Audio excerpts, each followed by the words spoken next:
Om Swastiastu. Perkenalkan, nama saya Niko Mangdina Amaratri Suara dengan NIM akhir 07. Di sini saya akan mempresentasikan dampak ketunanetraan bagi anak dan pendidikannya. Next.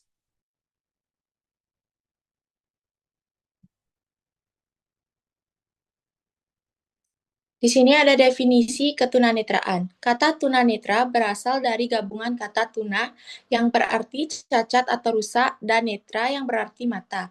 Secara sederhana, tunanetra merujuk pada anak yang memiliki gangguan penglihatan atau tidak dapat memanfaatkan indera penglihatannya secara efektif untuk memperoleh informasi dalam kegiatan sehari-hari. Next. Di sini ada pun karakteristik anak tunanetra. Yang pertama ada fisik. Anak tunanetra memiliki tanda-tanda seperti mata juling, sering berkedip, mata menyipit, kelopak merah, gerakan mata cepat, mata berair, dan kondisi serupa lainnya. Berikutnya ada perilaku. Gejalanya termasuk sering berkedip, mata menyipit, kesulitan melihat jauh, gatal, panas, pusing, pandangan kabur, atau penglihatan ganda. Selanjutnya, psikologis, hambatan mencakup rasa curiga, mudah tersinggung, ketergantungan, dengan IQ rata-rata hingga di bawah rata-rata. Next.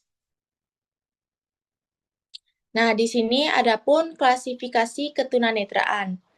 Yang pertama, berdasarkan waktu terjadinya, tunanetra sebelum dan sejak lahir, tunanetra setelah lahir atau pada usia kecil, tunanetra pada usia sekolah atau pada masa remaja, tunanetra pada usia dewasa, tunanetra usia lanjut, dan berdasarkan kemampuan daya penglihatan, tunanetra ringan, tunanetra setengah berat, dan tunanetra berat. Next. Berdasarkan pemeriksaan klinis, berdasarkan perspektif pendidikan, dan berdasarkan kelainan pada mata. Next. Nah, di sini ada pun penyebab ketunanetraan. Yang pertama itu faktor internal. Faktor internal adalah penyebab ketunanetraan yang berasal dari dalam diri individu, seringkali disebut faktor genetik atau keturunan. Dan faktor eksternalnya meliputi penyebab yang berasal dari luar tubuh individu dan berbagai dalam beberapa kategori, yaitu penyakit rubella dan sifilis, glaukoma, retinopati diabetes, retinoblastoma, kekurangan vitamin A, dan paparan zat kimia dan kecelakaan. Next. Di sini ada penyakit mata yang menyebabkan ketunanetraan, yaitu serepatamia, tracheotomia, katarak, diabetic retinopathy, macular degeneration, dan retinopathy of prematurity. Next. Di sini ada juga cara pencegahan terjadinya ketunanetraan. Yang pertama, menggunakan cahaya cukup, hindari membaca lama untuk mencegah kelelahan mata. Yang kedua, pemenuhan kebutuhan nutrisi yang kuat dengan konsumsi vitamin A, C, E, dan zinc untuk retina sehat. Yang ketiga, kenali gejala mata berair, kabur, atau ganda. Berikutnya ada melakukan aktivitas fisik dengan meningkatkan sirkulasi, nutrisi mata, dan cegah glaukoma.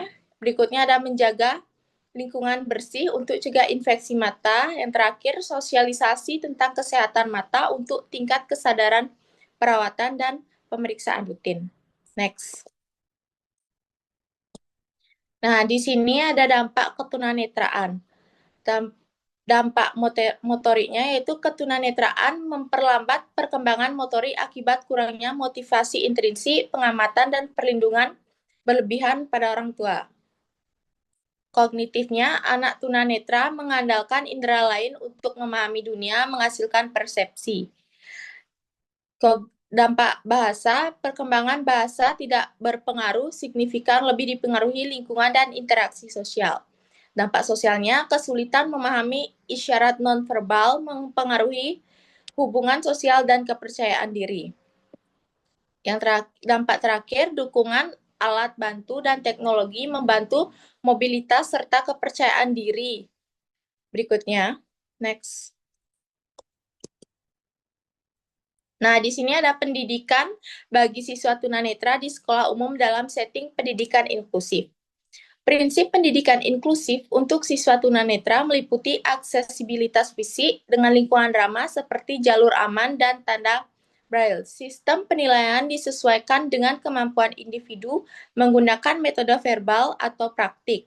Layanan dukungan khusus seperti terapi konseling diberikan mendukung kesejahteraan emosional dan akademik siswa. Tujuannya adalah menciptakan pengalaman pendidikan yang setara, mendukung dan optimal sesuai dengan kebutuhan siswa tunanetra. Next. Adapun strategi pembelajaran untuk siswa tunanetra dalam pendidikan inklusif, yang pertama, pemanfaatan teknologi.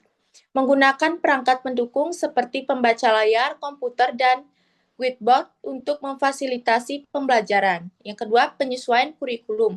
Menyesuaikan materi dalam format braille atau audio. Yang berikutnya ada metode pengajaran multisensori, yaitu menggunakan indera selain penglihatan dalam pembelajaran. Berikutnya ada pembelajaran kolaboratif, mendorong interaksi sosial dan kerjasama antara siswa. Berikutnya ada penyesuaian instruksi, memberikan instruksi yang sesuai dengan kebutuhan individu. Dan yang terakhir ada umpan balik, memberikan umpan balik yang jelas dan bermanfaat. Next. Selanjutnya ada layanan pendidikan siswa tunanetra dalam setting pendidikan dan inklusi. Yang pertama, ruang kelas dirancang dengan pencahayaan yang memadai. Yang kedua, area sekolah, terutama jalur pejalan kaki, dilengkapi pegangan besi yang dipasang di sepanjang dinding. Berikutnya ada peserta didik ditempatkan di barisan paling depan. Berikutnya ada alat peraga, didesain dengan warna-warna yang mencolok dan kontras. Berikutnya ada tulisan di papan tulis, sebaiknya ditulis dengan ukuran besar dan menggunakan gaya huruf yang mudah dibaca oleh peserta didik. Berikutnya ada beberapa aspek pembelajaran dan penilaian disesuaikan dengan kebutuhan. Terakhir, guru pendamping khusus atau GPK disediakan untuk peserta didik yang memerlukan pendampingan intensif. Next.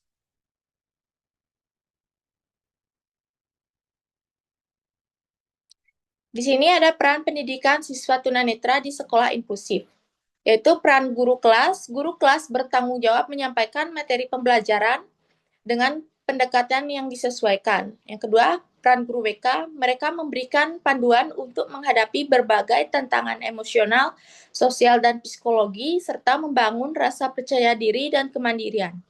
Yang berikutnya ada peran staf dan pendukung lainnya. Staf pendukung memberikan dukungan teknis dan fisik untuk kebutuhan siswa tunanetra. Dan yang terakhir, peran orang tua. Peran orang tua mendukung pendidikan anak di sekolah dan di rumah, serta memberikan dukungan emosional. Next. Nah, di sini ada pun kesimpulan yang akan saya sampaikan dari apa yang saya paparkan sudah tadi, yaitu tunanetra merujuk pada individu dengan gangguan penglihatan. Berbagi menjadi dua kategori, kurang penglihatan dan buta total. Penyebabnya bisa genetik atau faktor eksternal seperti penyakit dan kecelakaan. Pendidikan inklusif di sekolah umum memberikan akses pendidikan yang setara bagi siswa tunanetra dengan dukungan teknologi, materi braille, dan pengaturan kelas yang sesuai. Hal ini memastikan siswa tunanetra memperoleh hak untuk pendidikan yang berkualitas tanpa memandang disabilitas. Sekian materi yang dapat saya sampaikan.